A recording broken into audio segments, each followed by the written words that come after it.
جی hello دوستوں، میں ہوں کمر چیمہ اور دوستوں آج بڑا انٹرسٹنگ ٹاپک ہے پاکستان کی فارن پالیسی کے اوپر بات کرنے کے لیے میں نے ریکویسٹ کی امبیسڈر جوہر سلیم صاحب کو. آپ پاکستان کے فارمر فارن سیکرٹری رہ چکے ہیں. آپ اٹلی میں، جرمنی میں اور بہت سارے ملکوں میں امبیسڈر رہ چکے ہیں اور آج کل پریزیڈنٹ ہیں انسٹیٹیوٹ آف ریجنل اسٹڈیز اسلام آباد کے. امبیسڈر صاحب سب سے پہلے تو آپ کا بہت شکریہ سر. Such a pleasure, Dr. Saab. Thank you very much sir. Ambassador Pakistan کی فارن پالیسی کے حوالے سے بات کی جائے، اگر میں سوال کروں کہ خارجہ پالیسی بنتی کہاں ہے پاکستان کی، کیونکہ اکثر لوگوں کے لیے ایک سوال ہے فارن آفس، کیونکہ آپ لوگ ہمارا فارن آفس جو ہے وہ ہمارے جو ڈپلومیٹس ہیں بڑے میچور ہیں، منجے ہیں اور بڑا انہوں نے کام کیا ہے. بڑا اچھا لگتا ہے ان کو مل کے، آپ لوگوں کو دیکھ کے. پوری زندگی بڑے منجے ہوئے ہوتے ہیں.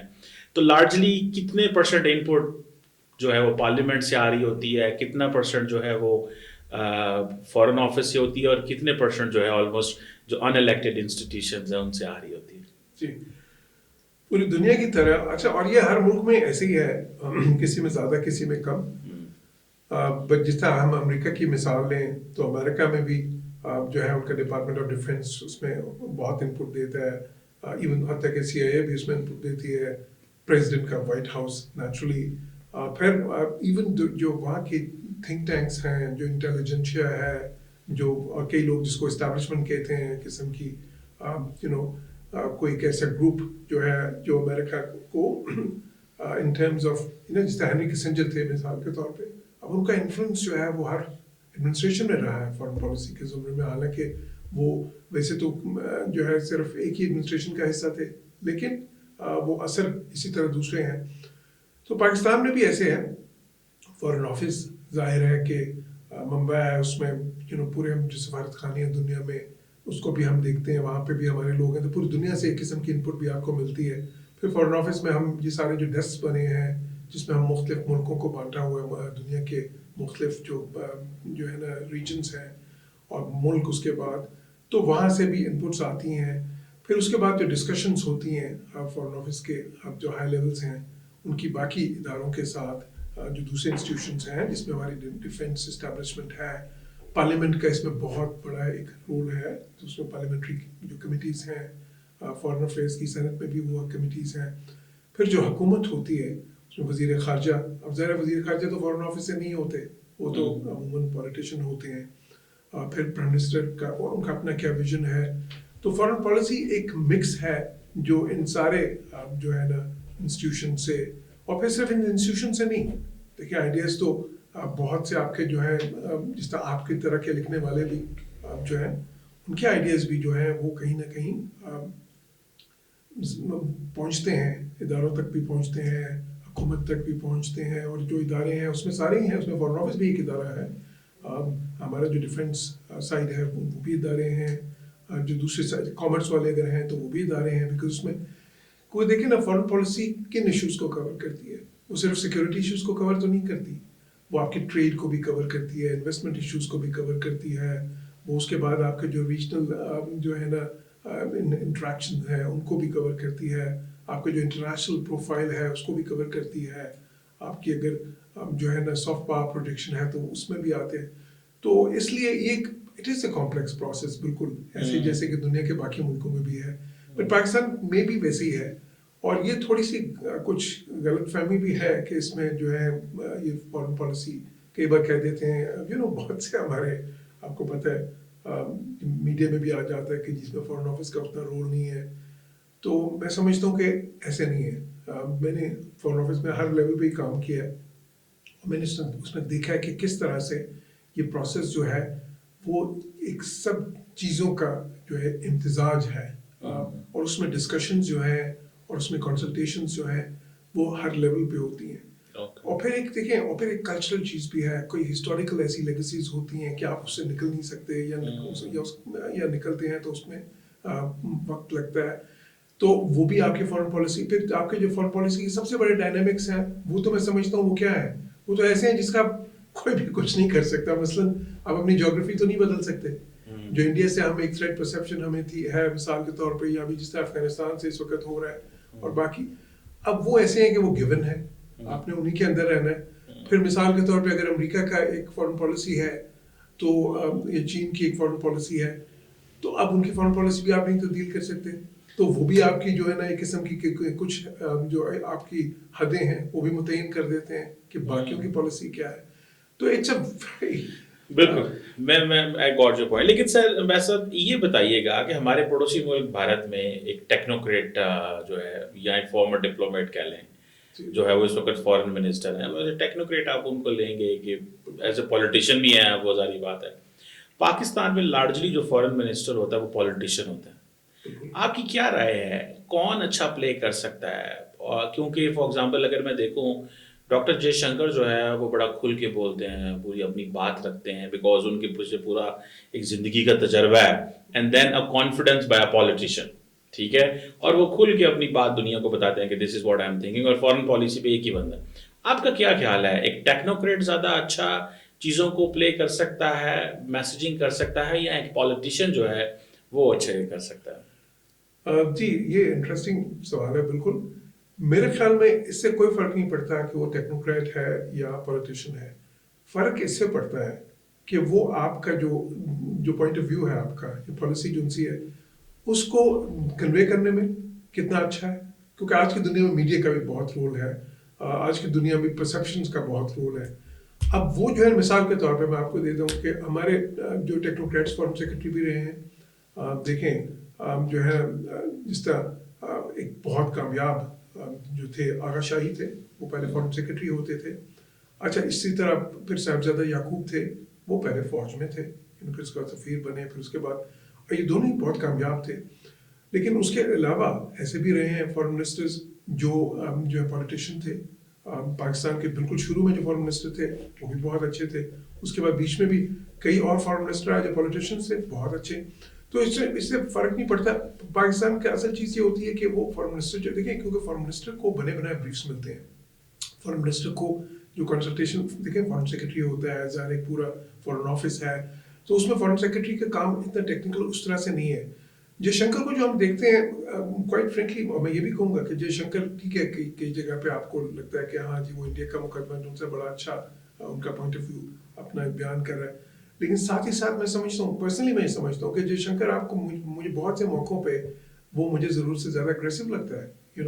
بہت سے موقعوں پہ مجھے لگتا ہے کہ وہ شاید ایون انڈیا کے لیے بھی ایک پولیٹیشین فارن منسٹر جو ہے وہ ان کے بھی کئی پرانے فارن منسٹر ایسے رہے ہیں جو جے شنکر سے جن کی زیادہ پریزنس بھی تھی, اور جو جے شنکر سے زیادہ میرے نزدیک افیکٹو بھی تھے. تو میں یہ سمجھتا ہوں کہ دیکھیں فارن منسٹر کے لیے یہ ضروری ہے پیپل اسکلس ہوں, جو ہے وہ جو امور ہیں ان کو سمجھتے ہوں, اور پھر یہ کہ وہ دوسروں کو کنونس کرنے کی ایبلٹی. بیکاز دیکھیں نا فارن منسٹر کے کام میں یہ بہت زیادہ ہے کہ آپ نے دوسرے ملکوں کے فارن منسٹر سے ملنا ہے, دوسرے ملکوں کے پرائم منسٹر سے, اور جو ہیڈز آف اسٹیٹس ہیں ان سے بھی ہوتا ہے. پھر بہت سی جو انٹرنیشنل کانفرنسز ہیں اس میں آپ نے کولیشن بلڈنگ کرنی ہوتی ہے, تو اس میں پیپل اسکلس بہت اہم ہو جاتی ہیں. پھر ساتھ ہی ساتھ یہ ہے کہ آپ کمیونیکیشن اسکلس کیسی ہیں آپ کی, اور دونوں پہ عبور, انگلش پہ بھی ہے اردو پہ بھی ہے, کیونکہ ظاہر ہے کہ اپنے ملک میں آپ اردو میں زیادہ بات کریں گے میڈیا سے بھی اور باقی سب سے بھی, لیکن باہر کی دنیا میں تو زیادہ پھر انگلش میں بات ہوگی. پھر یہ کہ جو بریف آپ پڑھتے ہیں اس کو آپ کتنی جلدی سمجھتے ہیں, اور پھر اس کے بعد جو ان سے کتنا استفادہ حاصل کر سکتے ہیں. تو یہ ساری چیزیں ہیں. میں یہ سمجھتا ہوں کہ میں نے دونوں قسم کے فارن منسٹرز دیکھے ہیں جو بہت کامیاب, وہ بھی جو ٹیکنوکریٹس تھے اور وہ بھی جو پولیٹیشینس تھے. اور دیکھیں دنیا میں زیادہ تر جو جمہوری ملک ہیں ان میں ٹیکنوکریٹس فارن منسٹرز نہیں ہوتے. اس میں آپ بے شک امریکہ کو دیکھیں, آپ یورپ کو دیکھ لیں, جرمنی کو, فرانس کو, یو کے کو, آپ کو شاذ و نادر ہی نظر آئے گا کوئی ٹیکنوکریٹ فارن منسٹر, زیادہ پولیٹیشین نہیں ہے. اچھا بھائی صاحب یہ بتائیے گا, کیونکہ آپ نے ظاہر بات ہے بہت سارے ادوار میں کام کیا ہے, Peoples Party, P M L N, even کے پی ٹی آئی کا بھی دور گزرا, کس دور میں فارن آفس زیادہ کمفرٹیبل رہتا ہے نئے نئے آئیڈیاز لے کے آنے میں یا چیزیں کرنے میں, یا فارن آفس جو ہے وہ, یا آپ سمجھتے ہیں کہ فارن آفس کو جو ہے وہ ایک انڈیپینڈنس دی جاتی ہے کیونکہ آپ کی بڑی ٹیکنیکل چیزیں ہوتی ہیں, کس دور میں زیادہ کام کرنے کا مزہ آتا ہے؟ فار ایگزامپل ریسنٹلی بلاول کے دور میں یہ کہا گیا کہ وہ بڑے ویلکمنگ تھے, پڑھ کے آتے تھے, چیزیں کرتے تھے, تو زیادہ فارن آفس کیسے خوش رہتا ہے؟ دیکھیں فارن آفس میں اس طرح سے میرے خیال ہے کہ تفریق شاید نہیں ہے. وہ زیادہ یہ ہوتا ہے کہ دیکھیں پرسنالٹیز کا ہو سکتا ہے کہ ایک فارن منسٹر اور فارن سیکرٹری کی ایکویشن کس دور میں اچھی بنتی ہے نا، اور اس میں پھر ظاہر ہے وہ پرسنالٹیز کا معاملہ آ جاتا ہے. لیکن میں یہ سمجھتا ہوں کہ جہاں پہ کئی ایسی ہیں، میں یہ سمجھتا ہوں پرسنلی کہ کئی جگہ پہ ایسی اپرچونیٹیز ہوتی ہیں کہ جہاں پہ اور کچھ اس طرح کے ایررز ہوتے ہیں جو مائل سٹونز ہو سکتے ہیں، جہاں پہ جنکچرز ہوتے ہیں، کرٹیکل جنکچرز جس طرح ہم کہتے ہیں. ہم تو خیر ہر چیز کو ایک ناسک موڑ پاکستان میں میڈیا میں کہہ دیتے ہیں، لیکن کبھی کبھی اس طرح کے ہوتے ہیں کہ جس وقت ضرورت ہوتی ہے کہ نئے آئیڈیاز جو ہیں ان کو لے کے آیا جائے اور امپلیمنٹ کیا جائے. اچھا، اس کی کیپیسٹی میں سمجھتا ہوں کہ تقریباً ہر دور میں ہی یہ زیادہ تر ادوار جو میں نے دیکھے ہیں وہ کچھ کم تھی. مثال کے طور پہ 2018 میں ابھی اس وقت خیر پی ٹی آئی کا ٹائم تھا، اس وقت میں یہ سمجھتا ہوں ایک وقت تھا کہ جب پاکستان کو یہ فیصلہ کرنا تھا، اور اس سے پہلے بھی اس طرح کے کئی دور گزرے ہیں کہ اب ہمیں تھوڑا سا جو سیکیورٹی کے زیادہ فوکسڈ جو ہے نا فارن پالیسی ہے اس سے نکل کے تو جو اکنامک سائڈ پہ زیادہ جانا چاہیے. اچھا، اور میں اس کا کافی بڑا پروپوننٹ تھا فارن آفس کے اندر، لیکن جو ہے انفارچونیٹلی میں نے دیکھا کہ ان آئیڈیاز کو اس وقت پذیرائی نہیں ملی. بعد میں خیر کچھ سالوں کے بعد ہم نے ان کو خیر لپ سروس کے طور پہ وہ جیو اکنامکس اور geo economics not geo politics اور یہ وہ باتیں ہوئیں، لیکن اصل میں وہ جو اس وقت جو کورس کریکشن ہونی چاہیے تھی وہ نہیں ہوئی. تو اصل چیز تو یہ ہوتی ہے کہ آپ کے جو جس وقت جو ہے نا نئے آئیڈیاز جو ہے جب ان کا وقت ہو ایک، اور وہ پھر ایک لیٹس ایک انسٹیٹیوشن ہے جیسے فارن آفس ہے اور وہاں سے مل بھی رہے ہو تو ان کی ایکسیپٹیبلٹی کتنی ہے. تو اسی طرح اس سے پہلے بھی کئی دور گزرے ہیں. میں سمجھتا ہوں جس وقت دیکھیں افغان پالیسی تھی ہماری، ٹھیک ہے نا جی، جب ہم نے افغان پالیسی 2-3 مرتبہ ایسے وقت تھے کہ جب ہمیں بہت زیادہ تاریخی فیصلے کرنے تھے. ایک مثال کے طور پہ جب رشین انویژن تھا افغانستان میں، اس وقت کہ ہم نے ریزسٹنس کو سپورٹ کرنا ہے یا نہیں کرنا، اور اگر کرنا ہے تو کس حد تک کرنا ہے، اور اس میں پاکستان کو کیا فائدہ ہو سکتا ہے اور کیا نقصان ہو سکتا ہے. اب میں یہ سمجھتا ہوں کہ اس وقت ہم نے جو پالیسی اپروچ اپنائی وہ لانگ ٹرم کوئی اچھی نہیں تھی، اور بعد میں اس اپروچ کی وجہ سے میں سمجھتا ہوں کہ پاکستان کا کسی حد تک زوال شروع ہوا اکنامکلی جو ہے، اور بہت زیادہ چیلنجز آئے جو ٹیررزم کے، ایکسٹریمزم کے، جو پولیٹیکل انسٹیبلٹی کے بھی کئی بالواسطہ طور پہ. اب وہ جو وقت تھا اس میں بھی مجھے یاد ہے کہ دیکھیں فارن آفس میں 2 schools آف تھاٹس تھے اس وقت بھی، ٹھیک ہے نا، لیکن کس اسکول آف تھاٹ کو پذیرائی ملتی ہے. اسی طرح ایک زمانے میں مجھے یاد ہے ہم فارن آفس میں یہ سمجھتے تھے کہ جی شہریار خان صاحب فارن سیکرٹری ہوتے تھے اور ان کا ایک اسکول آف تھاٹ تھا، وہ ذرا زیادہ بلیو کرتے تھے کہ جی ڈائلاگ اور انڈیا کے ساتھ تھوڑا سا تھا کیا جائے. ایک دوسرا اسکول آف تھاٹ تھا جو زیادہ ہاکش تھا، اس زمانے میں خیر اس کو منیر اکرم صاحب اور اس طرح کے جو لوگ تھے. اچھا، اب اگین اس وقت پذیرائی زیادہ وہ ہاکش والی سائڈ کو ملی. یہ میں بات بہت پرانی کر رہا ہوں، 20-25 سال پہلے کی. اچھا، اب ان ریٹروسپیکٹ ہم دیکھیں تو وہ شاید جو ہے نا شہریار خان صاحب والا جو اسکول آف تھاٹ ہے، اگر اس پہ اس وقت چلے ہوتے تو شاید وہ زیادہ پاکستان کے لیے بہتر ہوتا. لیکن اب یہ تو اصل چیز تو یہ ہے، تو میرے خیال میں اس سے فرق نہیں پڑتا کہ کون سی ہے، فرق اس سے پڑتا ہے کہ فارن آفس کی بات جو سی ہے وہ کتنی سنی جاتی ہے، اور جو نئے آئیڈیاز ہیں جو ہے ان کی ایکسیپٹیبلٹی کتنی ہے. ایسا تھوڑا سا اسپیسیفک ایشوز پہ اور ایریاز پہ بات کریں، ذرا چائنا پہ بات کرتے ہیں. میرے ذہن میں بھی آ رہا ہے کہ آئی تھنک واشنگٹن پوسٹ کی خبر آئی تھی، if I am not wrong, کہ انہوں نے کہا جی کہ جو فارن آفس ہے وہ کہتا ہے، آئی تھنک اس وقت ہینا روانی خیر صاحبہ جو تھیں وہ minister for state for foreign affairs, اب یہ بلاول صاحب فارن منسٹر تھے، تو انہوں نے کہا جی فارن آفس کہتا ہے کہ we should tilt towards China, اور یہ ہمیں فیصلہ کرنا پڑے گا کہ ہمیں جو ہے وہ چائنا کی طرف جانا ہے، اور سارے کاسٹ بینیفٹ انالیسس. اور میں نے دیکھا ہے کہ اوور آل جو ہمارا فارن آفس ہے اس میں میں صرف کسی کی نام لیے بغیر اوور آل جو مجھے ایک پکچر ملی ہے فارن آفس کی، کیونکہ بہت سارے ڈپلومیٹس ہمارے آپ جیسے ہمارے جو استاد ہیں ہم آپ سے سیکھتے رہتے ہیں، سنتے رہتے ہیں. فارن آفس کہتا ہے پرو چائنا ہو، لیکن لگ نہیں رہا کہ پاکستان جو ہے نا وہ اس طرح پرو کھل کے چائنا ہے، جیسے فار ایگزامپل چائنیز ہم سے ناراض ہیں، سیکیورٹی کے چیلنج ہیں، سو آن اینڈ سو فورتھ. کیوں پاکستان چاہتا ہے پرو چائنا ہو اور ویسٹ سے پیچھے ہٹیں؟ یا یا ہمیں ایک سائڈ پہ جانا پڑے گا؟ یہ فارن آفس نے اسٹیٹمنٹ دی تھی کہ یا میمو دیا تھا، انٹرنل میمو تھا کہ ہمیں چائنا کی طرف جانا پڑے گا اور یہ جو ہم بیلنس کر رہے ہیں یہ ہم سے نہیں ہونا. کیوں آپ سمجھتے ہیں کہ یہ چیز ہے؟ دیکھیں، جب ہینا صاحبہ تھیں اور بلاول تھے اس وقت، کچھ عرصہ میں بھی فارن سیکرٹری تھا. خیر اب میں ظاہر ہے جو ان سے کوئی اس طرح کی اندرونی باتیں تو نہیں کر سکتا، لیکن میرا خیال ہے کہ یہ ایک جو ہے نا اس طرح کی بات تھی نہیں، کیونکہ یہ کبھی ایسی سچویشن نہیں آئی تھی کہ جب ہم نے یہ سمجھا ہو کہ اب ہمیں ایک کو چننا ہے، ایک میوچولی ایکسکلوسیو جو ہے نا اب یہ ریلیشن شپس بن رہے ہیں. چائنا کی جو امپورٹنس ہے پاکستان کے لیے، آل ویدر اسٹریٹجک کوآپریٹو پارٹنر ہے، سب سے بڑا ٹریڈنگ پارٹنر ہے، سب سے بڑا انویسٹمنٹ پارٹنر ہے، سب سے بڑا ڈیفینس پارٹنر ہے. پھر بہت سی اور چیزوں میں بھی دونوں ملکوں کی جو ہے نا پوائنٹ آف ویو میں بہت ہی قدرے مشترک ہیں. انٹرنیشنل فورم میں بھی ہمارا جو تعاون ہے وہ ایگزمپلری ہے. یہ سب کچھ ہے. اب اگر ہم امریکہ کی بات کریں تو امریکہ ہمارا سب سے بڑا امپورٹر ہے، سب سے زیادہ ٹریڈ سرپلس ہمیں امریکہ سے ہوتا ہے. ہماری ایک بڑی ڈیاسپورا امریکہ میں ہے.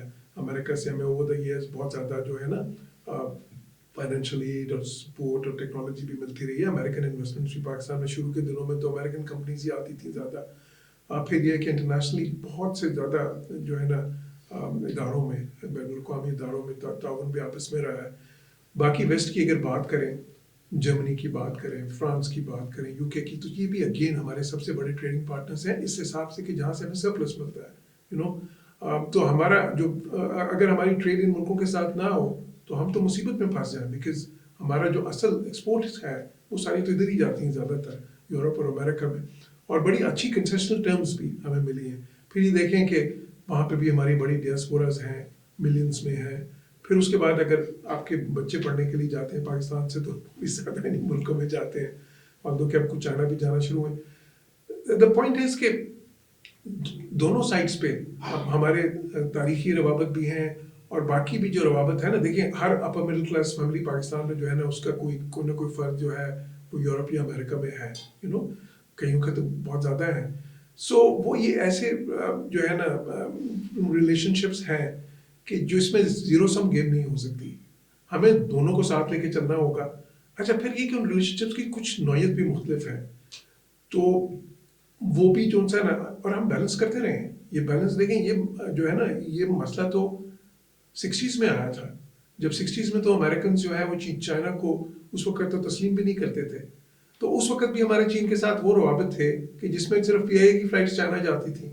لیکن بعد میں خود امریکہ کو ضرورت محسوس ہوئی کہ جی چائنا کے ساتھ رپورٹمان کرنا تھا تو پاکستان کو بیچ میں ڈالا. اچھا اسی طرح پھر یہ مسئلہ بعد میں بھی بنا کئی ادوار میں کہ جی کس طرح سے بیلنس کریں، لیکن ہم بیلنس کرتے رہے. میرا نہیں خیال پرسنلی کہ، اور میری ظاہر ہے کہ میری یہ سارے ویسٹرن ڈپلومیٹ سے جنہوں ہر سطح پہ بات بھی ہوتی تھی، ابھی بھی میری بہت سی دوستیاں ہیں یورپ کے اور ہمارے جو انویسٹرز ادھر ہیں ان کے ساتھ اور باہر بھی. تو اس میں وہ میرا نہیں خیال کہ ہمیں کسی سٹیج پہ یہ کہا گیا کہ اب آپ چن لیں. نہ چین نے یہ کہا اور نہ ہی مغرب نے یہ کہا. ہاں یہ ہے کہ دیکھیں آپ کو یہ کرنا ہوتا ہے، آپ کو بہت ہی ایک ڈیفٹ نیویگیشن چاہیے، کیونکہ ایشوز ایسے ہو سکتے ہیں، کوئی ایسے ایشوز آ سکتے ہیں جس میں دونوں آپ کا تعاون چاہ رہے ہیں. اچھا اس طرح کے مسائل تو ہمیں پہلے بھی تھے. آپ کو یاد ہے کہ ایک ٹائم پہ یہ ہو گیا کہ ہمارے دو بہت ہی قریبی دوست جو تھے نا، وہ دونوں ایک بار ہماری سپورٹ چاہ رہے تھے ایک ہی ایشو کے اوپر. اب میں نام نہیں لوں گا ان ملکوں کا، لیکن وہ ہم نے آخر میں ایک ملک کو دی، دوسرا ناراض ہو گئے تھے ہمارے سے. یہ آپ دبئی ایکسپو کی بات تو نہیں تو مطلب بہت سے ایسے تو ایشو اسپیسیفکلی یہ ہو سکتا ہے اور ہوتا ہے ڈپلومیسی میں. لیکن اوور آل جو تعلقات ہیں نا اس میں ایکسپیکٹیشن اس طرح کی نہیں ہوتی، کیونکہ دیکھیں امریکنز بھی ان کے انڈیا کے ساتھ بھی تعلقات ہیں، بلکہ شاید ہمارے سے تو زیادہ اس وقت وسیع البنیاد تعلقات ہیں ان کے انڈیا کے ساتھ، اور بھی بہت سے دوسرے جو یورپین ملک ہیں ان کے بھی اس وقت. تو وہ بھی ہم ان کو یہ تو نہیں کہتے کہ آپ چن لیں کہ آپ نے انڈیا سے دوستی کرنی ہے یا لیکن پاکستان سر کے یہ ساتھ. تو اسپیسیفکلی کہا گیا تھا کہ ٹچ چائنا کو ہمیں ایٹ دی لیٹر اسٹیج ہمیں چائنا کی طرف جانا پڑے گا. دیکھیں ہم تو مطلب میں آپ کو یہ بتا سکتا ہوں، اس میں ظاہر ہے بہت سی چیزیں میں نہیں کر سکتا، لیکن اس میں آپ کو یہ بتا سکتا ہوں کہ جو اس طرح کے سمجھتے تھے نا وہ میرے حساب سے اس وقت بھی اور جہاں میرے سے پوچھا گیا ہوگا تو میں نے ظاہر ہے وہی بات کی ہوگی جو میں سمجھتا ہوں کہ چننا جو ہے نا، مطلب ہم چائنا کے جتنے قریب تھے وہ تو بہت پہلے سے ہیں. اب اتنے قریب نہیں ہے. نہیں ابھی بھی اتنا ہی ہے. مطلب یہ ہے کہ وہ وقت نہیں آیا کہ جہاں پہ ہمیں چائنا کی طرف جانا پڑے. ہم تو ان کی طرف چلے گئے تھے 70s میں، لیکن وہ ایک وہ ان کی طرف جب ہم گئے تھے تو ہم نے دوسری سڑکیں بند نہیں کی تھی، وہ راستے بھی کھلے رکھے تھے. بس صاحب یہ جو سوال ہے کہ ہم نے جو چینجنگ افغانستان ہے اس کو ریڈ کیوں نہیں کیا. یہ دیکھیں پچھلے 40-50 سال سے ہم افغانستان کے حوالے سے بڑے ان کے قریب ہیں، انگیج کیا ہے، ملینز آف افغانیز یہاں پہ آئے ہیں، بٹ ہم نے ایکسپیکٹ نہیں کیا تھا کہ شاید افغانستان اتنی جلدی سے بدلے گا کہ Afghanistan will decide to choose a non state actor over a sovereign independent state جس کے ساتھ ان کا بڑا لمبے روابط رہے. اب کیا سمجھتے ہیں کیوں ہم why we couldn't understand a changing Afghanistan, یا یہ جو سچویشن ہے یہ ہم نے کبھی ایکسپیکٹ نہیں کی تھی، تو کیوں کہاں سے ہم سے غلطی ہوئی ہے. واٹ ڈو یو سے آن دس؟ بہت ہی عام سوال ہے ڈاکٹر صاحب، اور میں سمجھتا ہوں کہ پاکستان کی جہاں تک فارن پالیسی ہے اور جو بلکہ ہماری جو تاریخ ہے نا، اس میں اس سوال کے سب سے زیادہ پروفاؤنڈ امپلیکیشنز رہے ہیں. اور میں ساتھ ہی ساتھ یہ بھی سمجھتا ہوں کہ ہمارے سے اس میں جو غلطیاں ہوئی نا وہ سے بہت پہلے ہوئی جو عموماً سمجھا جاتا ہے. میں سمجھتا ہوں کہ غلطی ہم سے ہوئی تھی اس وقت جب لائک رشینز نے انویڈ کیا افغانستان کو. وہاں پہ جب ان کی فوج آئی اور ریزسٹنس شروع ہوا، ہم اس میں جس حد تک گئے میں سمجھتا ہوں وہ غلط تھا. میں سمجھتا ہوں کہ جو اس وقت تھریٹ پرسیپشنز تھی سوویت یونین سے کہ جی سوویت یونین گرم پانی تک پہنچنا چاہتا ہے، اور یہ warm water theory so called, اور جو ہے نا اب اس وقت جو ہے اگر ہم نے یہ اس ریزسٹنس کو پوری طرح سے مدد نہیں دی تو یہ سارا جو ہے نا ڈومینو ایفیکٹ جنہیں پاکستان بھی اس کے بعد ان کا نیکسٹ نشان ہے. میں سمجھتا ہوں کہ وہ سب اسمپشنز غلط تھیں. رشینز کا یہ وارم واٹر والا کوئی تھیوری نہیں تھی، یہ ایسی فیبریکیٹ کی گئی تھی. ان کی بعد کی ساری کتابیں جو ان سی میں نے دیکھی ہیں، جو ان کی بایوگرافیز ہیں اس وقت کے لیڈرز کی بھی، اس میں ان کا جب وہ افغانستان میں آئے تھے تو صرف کچھ عرصے کے لیے آئے تھے، اور اگر یہ ریزسٹنس اتنا شدید نہ ہوتا تو افغانستان سے ان کی فوجیں بہت پہلے واپس چلی جاتی خود ہی سے. اس ریزسٹنس کی وجہ سے ہم نے یہ کیا کہ ہم افغانستان میں اس طرح انوالو ہو گئے کہ وہ پھر بعد میں ہمیں مجبوراً انوالو اتنا رہنا پڑا. مثال کے طور پہ جب رشینز چلے گئے اور ایک خلا پیدا ہوا اور سول وار شروع ہو گئی، اب وہ سول وار بھی ہمارے لیے انسٹیبلٹی بہت خراب تھی. پھر ہم نے اس میں بھی پک سائڈس، جب ہم نے سائڈس پک کی تو وہ اب دیکھیں نا، حکمت یار کو ایک زمانے میں سمجھا آتا ہے، پاکستان نے اس کو سپورٹ کیا. جب حکمت یار نے کابل کی اینٹ سے اینٹ بچا دی آرٹلری چاروں طرف لا کے، اور وہ جو ہے نا، تو افغانیوں میں کتنی شدید نفرت پیدا ہوئی، اور وہ ساری پاکستان کو ڈائریکٹ ہوئی کہ یہ پاکستانیوں کا جو ہے، یہ تو پاکستانیوں کا اعلی کار ہے اور یہ ہمارے ساتھ کیا. اور اس کے بعد مزید پھر اس کے بعد ہم اس میں پھنس سے چلے گئے. پھر دوسری بار اگین جب وہ 9/11 ہوا، اور اس کے بعد پھر اگین ہم بیلنس بھی نہیں رکھ سکے، بلکہ دونوں سائڈ سے ہم وہ ہو گئے ماتوب، اس سینس میں کہ کوائٹ فرینکلی دیکھیں ویسٹرنس جو ہیں اور امریکنس، ان سے میری بہت زیادہ انٹریکشن رہی اس کے بعد، ظاہر ہے باہر امبیسڈر کے طور پہ، وہ سب یہ سمجھتے تھے کہ پاکستان جو ہے نا وہ اس وقت ایک ڈبل گیم کھیل رہا ہے. سو آسان لفظوں میں لائک کہ جی ایک طرف تو وہ یہ شو کریں کہ ہم آپ کو سپورٹ کریں، بٹ دوسری طرف طالبان کو کریں. اچھا، اس سے ہماری کریڈیبلٹی جو سی ہے نا بہت ہی زیادہ متاثر ہوئی، اور وہ ایسی متاثر ہوئی کہ دوبارہ سے ری بلڈ نہیں ہوئی کبھی ابھی تک بھی اس طرح سے. ساتھ ہی ساتھ اگین افغانستان میں ہمارے خلاف نفرت پیدا ہونا شروع ہو گئی، کیونکہ وہاں پہ جب طالبان یہ سارے جو اٹیکس کرتے تھے اور سارا کچھ، تو جو وہاں کی پاپولیشن تھی ہٹ ہوتی تھی، تو وہ اب اس میں طالبان کی سپورٹ ایک حد تک ہی ہے اس پاپولیشن میں، اور وہ بھی خاص ریجنس میں اس وقت تک تھی. تو اس میں